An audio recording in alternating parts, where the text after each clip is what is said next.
Hello everyone, welcome back to my YouTube channel let's learn with Gayatri.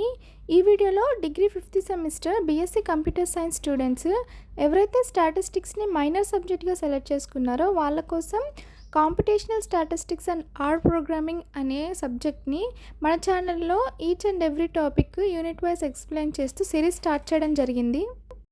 ఎవరైతే previous videos check చేయలేదో వెళ్ళి ఒకసారి మన ఛానల్లో చెక్ చేయండి, అన్నీ అప్లోడ్ చేస్తున్నాయి. అలాగే ఎవరైతే స్టూడెంట్స్ మన ఛానల్ని ఫస్ట్ టైం విజిట్ చేస్తున్నారో please do like and subscribe to our channel. ఈ వీడియోలో యూనిట్ 1కి సంబంధించి 2 టైప్స్ ఆఫ్ క్వశ్చన్స్ నేను కవర్ చేస్తాను. One is what is software and it types and differences between system software and application software. చాలా important questions, 5 మార్క్స్కి అలాగే 10 మార్క్స్కి కూడా. ఏంటి మేడం, ఏ వీడియో చూసినా ప్రతి వీడియోలో ప్రతి క్వశ్చన్ ఇంపార్టెంట్ అనే చెప్తుంది అని అనుకుంటున్నారా?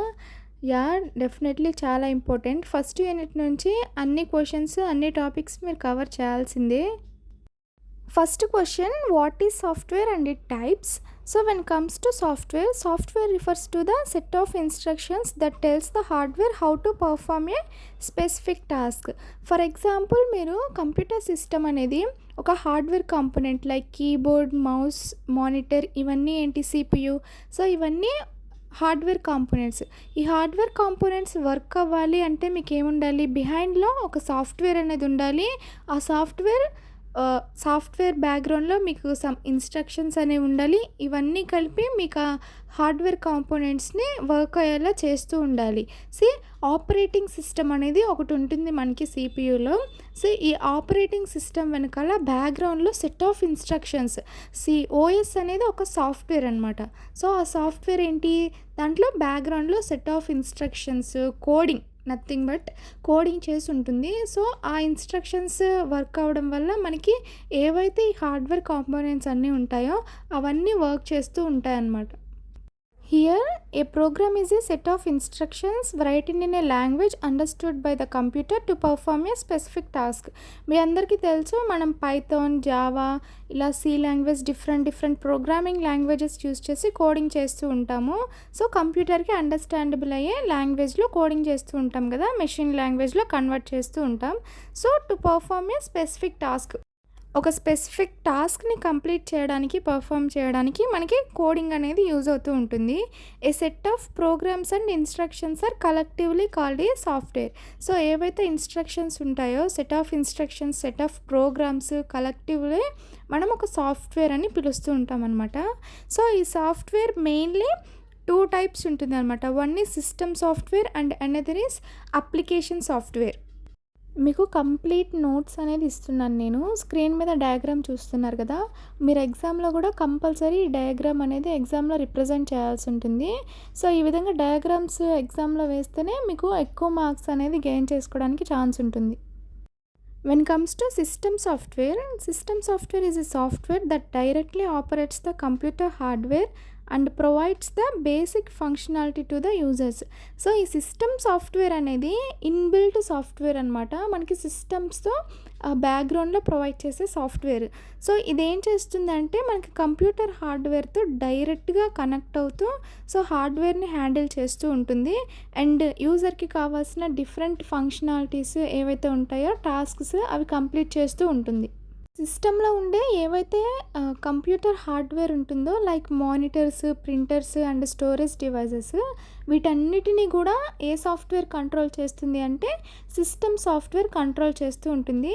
And it acts as an interface between the hardware and the యూజర్ అప్లికేషన్స్కి అలాగే ఏదైతే సిస్టమ్ కంప్యూటర్ హార్డ్వేర్ ఉందో వాటికి మధ్య ఇంటర్ఫేస్గా ఈ సిస్టమ్ సాఫ్ట్వేర్ అనేది వర్క్ అవుతూ ఉంటుంది.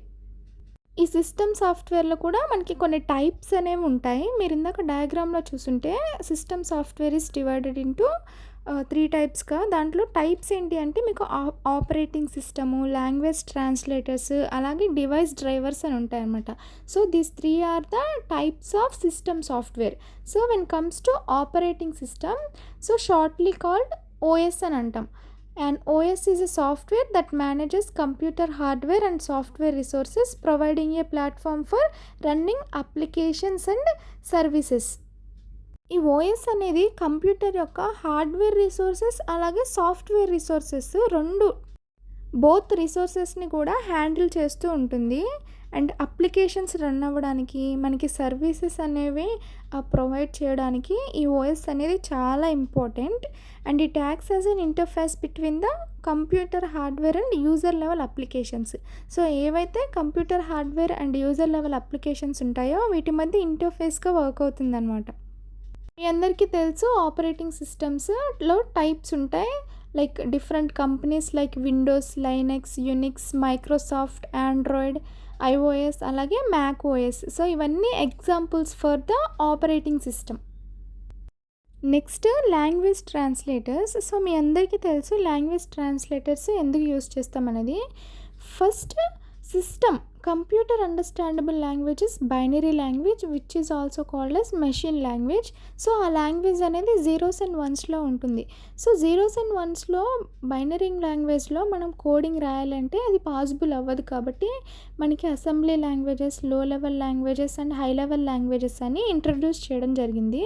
So when comes to high level లాంగ్వేజెస్లో మీకు పైథాన్, జావా స్క్రిప్ట్, హెచ్టిఎంఎల్ ఇవన్నీ ఉంటాయన్నమాట.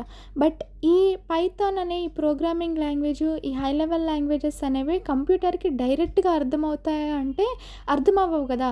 Computer system understandable language is only binary language. మనకి హ్యూమన్స్కి కంఫర్టబుల్గా ఉండడానికి మనం ఈ హై లెవెల్ లాంగ్వేజెస్ అనేవి ఇంట్రడ్యూస్ చేయడం జరిగింది.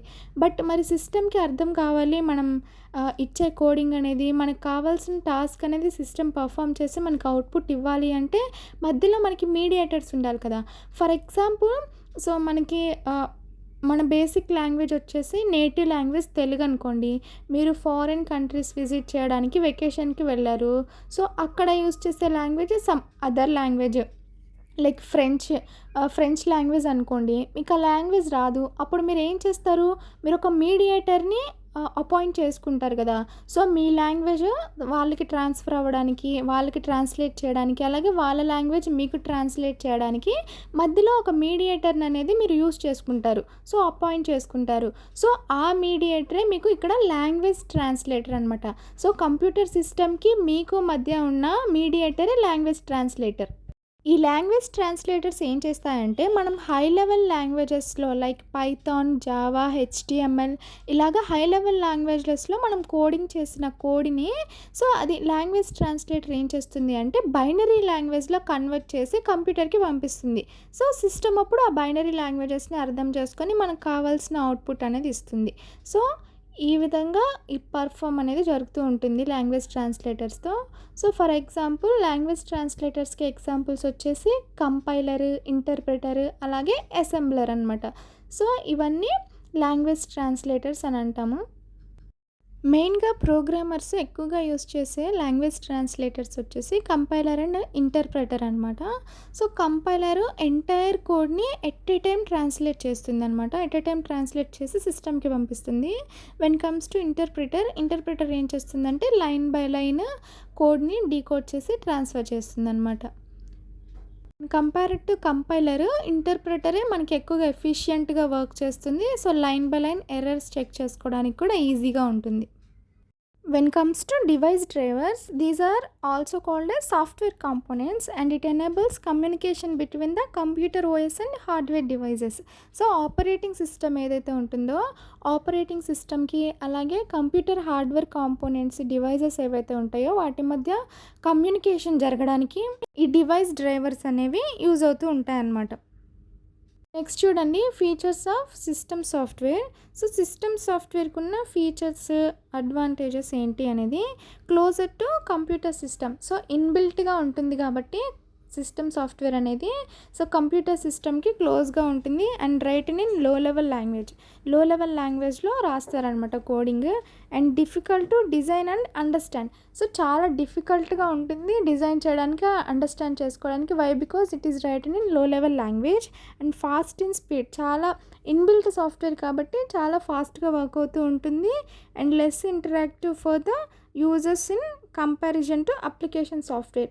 సో బేసిక్గా మనం ఏంటంటే అప్లికేషన్ సాఫ్ట్వేర్స్ ఎక్కువగా యూజ్ చేస్తూ ఉంటాము when compared to system softwares. So యూజర్తో తక్కువ ఇంటరాక్షన్ అనేది ఉంటుంది.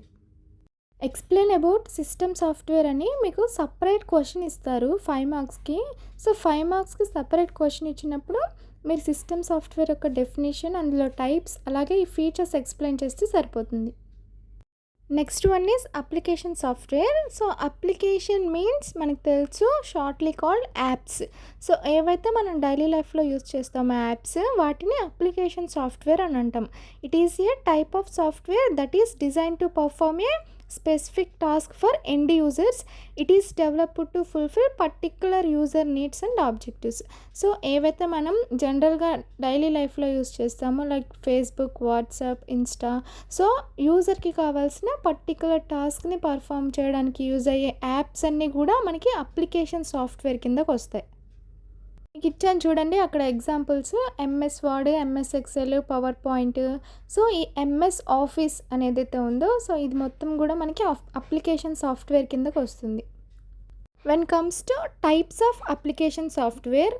అప్లికేషన్ సాఫ్ట్‌వేర్‌లో మీకు 3 టైప్స్ ఉంటాయి mainly. One is general purpose software, customised software and utility software. So, when comes to general purpose software, so దీన్ని ఏంటంటే మనం వెరైటీ ఆఫ్ టాస్క్‌కి యూజ్ చేస్తూ ఉంటాము. So, it is not limited to perform a specific task only. So, ఒక specific టాస్క్‌ని perform చేయడానికి limited కాదనమాట. సో, ఇక్కడ జనరల్ పర్పస్ సాఫ్ట్‌వేర్స్ వచ్చేసి మీకు ఎంఎస్ వర్డ్, ఎంఎస్ ఎక్సెల్ అలాగే పవర్ పాయింట్ అనమాట. When comes to customized software, these are the customized by the user అనమాట. సో, యూజర్ కస్టమైజ్ చేసుకోవచ్చు లేదా ఒక ఆర్గనైజర్స్ అనేవి కస్టమైజ్ చేస్తూ ఉంటాయన్నమాట. ఒక పర్టిక్యులర్ టాస్క్‌ని పర్ఫార్మ్ చేయడానికి యూజర్స్ కస్టమైజ్ చేస్తూ ఉంటారు. సో, ఎగ్జాంపుల్స్ ఇచ్చాను చూడండి. రైల్వే రిజర్వేషన్ సిస్టము, అలాగే ఎయిర్‌లైన్ రిజర్వేషన్ సిస్టమ్. సో, ఇవన్నీ కూడా ఒక ఆర్గనైజేషన్ పర్టిక్యులర్‌గా కస్టమైజ్ చేయించుకుంటుంది. సో, వీటినే కస్టమైజ్డ్ సాఫ్ట్‌వేర్స్ అని అంటాం. Third one, utility software. So, use it to support the computer infrastructure. It includes tools and programs designed to perform tasks such as system optimization, data backup, antivirus protection and disk management. So, ఈ utility software అంటే system infrastructure ఏదైతే ఉంటుందో tools, devices వాటిని protect చేయడానికి use చేస్తామన్నమాట. For example చూడండి, antivirus software సిస్టంలోకి ఎలాంటి వైరస్ ఎంటర్ అవ్వకుండా యాంటీవైరస్ సాఫ్ట్వేర్స్ యూస్ చేస్తాము. అలాగే backup softwares, next fire walls, so protection కోసం. Next password managers. సో, ఇవన్నీ కూడా యుటిలిటీ సాఫ్ట్వేర్స్ కిందకు వస్తాయి. When comes to features of application software, it performs more specialised tasks. ఎక్కువ స్పెషలైజ్డ్ టాస్క్ పర్ఫామ్ చేయడానికి ఈ అప్లికేషన్ సాఫ్ట్వేర్స్ని యూజ్ చేస్తాం. Written in high level languages. So, human understandable languages like Python, JavaScript, HTML, PHP, ఇవేవైతే high level languages ఉంటాయో వీటిని use చేసి code చేస్తాం. Easy to design and understand. Why? Because this is written in high level programming language and it is size is big, requires more storage space. So, size చాలా పెద్దగా ఉంటుంది and storage space కూడా ఎక్కువగా రావాల్సి ఉంటుంది. When comes to more interactive for the users. So, high level programming లాంగ్వేజెస్లో రాస్తాం కాబట్టి యూజర్కి చాలా ఇంటరాక్టివ్కి దగ్గరగా ఉంటుంది. చూసారు కదా, చాలా ఈజీ క్వశ్చన్. మీకు సిస్టమ్ సాఫ్ట్వేర్ అని సపరేట్ క్వశ్చన్ అడగచ్చు, లేదంటే అప్లికేషన్ సాఫ్ట్వేర్ అని సపరేట్ క్వశ్చన్ అడగచ్చు, లేదంటే explain about software and types అని సపరేట్ క్వశ్చన్ అడగచ్చు. సో, ఈ ఒక క్వశ్చన్లోనే చాలా 3-4 టైప్స్ ఆఫ్ క్వశ్చన్స్ ఉన్నాయి. ఎగ్జామ్లో ఏ టైప్ ఆఫ్ క్వశ్చన్ అడిగినా సరే ఆన్సర్ మాత్రం సేమ్ ఇదే రాయాల్సి ఉంటుంది. వీడియో లెంత్ ఎక్కువైపోయింది కాబట్టి నేను differences between system software and application software next వీడియోలో అప్లోడ్ చేస్తాను. Thank you for watching.